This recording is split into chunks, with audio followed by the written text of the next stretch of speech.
চৰকাৰ সন্মানীয় বিত্তমন্ত্ৰী জয়ন্ত মল্লক ডাঙৰীয়াই আমাৰ বাৰাকান্ত ৰাজ্যৰ সহায় হোৱাকৈ প্ৰায় ৩,০০০ লোকৰ কাৰণে তেওঁ নতুন কাপোৰ পঠিয়াইছে আৰু অন্যান্য বহু সামগ্ৰী পঠিয়াইছে। গতিকে তেওঁ নাজিৰাবাসী হৈ আন্তৰিকতাৰে ধন্যবাদ জ্ঞাপন কৰিছোঁ আৰু এই দুখৰ সময়ত নাজিৰাবাসী সহায় হাত আগবঢ়োৱাৰ কাৰণে।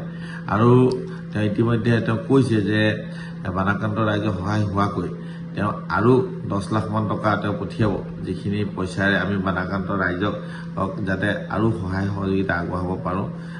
বহু লোক এতিয়াও যি ধৰণে আক্ৰান্ত হৈ আছে বা বহু লোকৰ কাৰণে তেওঁ আৰু কি কৰিব পাৰি সেই কথাটো তেওঁ আমাক সুধিছে। গতিকে তেওঁ এই যিখিনি বদন্যতাখিনি খুব আন্তৰিকতাৰে ধন্যবাদ জ্ঞাপন কৰিছোঁ আৰু আমি আশা ৰাখিছোঁ অহা দিনবিলাকত সকলো ৰাইজৰ সহায় সহযোগিতাত অসম চৰকাৰৰ সহায় সহযোগিতাত আমি নাজিৰা সমষ্টিক আকৌ নৰূপত গঢ়িব পাৰিম।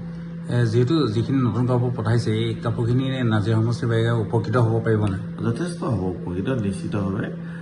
কিয়নো এতিয়া বহুত জেগাবিলাকত এনেকুৱা হৈছে যে গাত একত কাপোৰ যি গাত পিন্ধি আছে সেই কাপোৰখিনিয়ে আছে, বেলেগ আৰু একোৱেই নাই মানুহখিনি।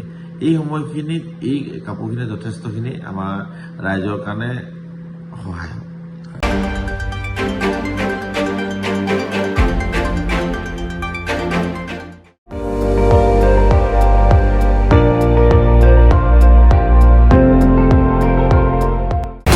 আপুনি চাই আছে ND24, সৰ্বশ্ৰেষ্ঠ নহয় সৰ্বোত্তমৰ দৌৰ।